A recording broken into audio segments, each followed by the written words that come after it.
सीजेपीचे संस्थापक अध्यक्ष अभिजित दिपकेने हिंगोलीतील संतूक पिंपरी या मूळ गावी आले होते.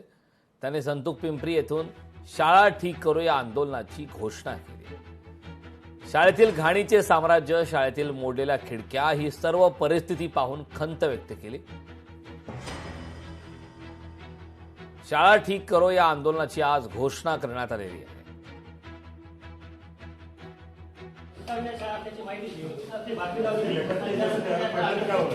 मोबाईल खाली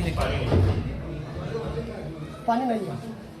बाथरूम मध्ये लाईट नाही. बाथरूम मागच्याच कधी वापरण्यात आलं होतं ते माहिती नाही. हा ड्रम ते बाई मोबाईल मागे हलू राहिले राव तुम्ही. खेळी जास्त दिसत आहे. कोण आहे यार मोबाईल पिछलो नाही यार तुम्ही. यार कालपर्यंत टॉयलेटची अवस्था होती. इकडे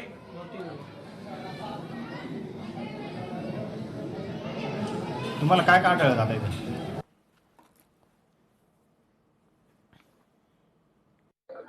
नक्की पाणी करणारे. आता इथून पुढचे काही दिवस मी प्रत्येक जिल्ह्यात आणि तालुक्यात जाण्याचा प्रयत्न करेन. तिथं काय ग्राउंडची सिच्युएशन आहे ते बघायचा प्रयत्न करेन. फॉर्म आम्ही सगळे कलेक्टरांना, जसं मी थोड्या वेळ आधी सांगितलं, सरकारचा जो डेटा आहे त्या डेटानुसार 99.3% शाळांमध्ये 24 तास पाण्याचा सप्लाय आहे. सगळं चांगलं चालू आहे.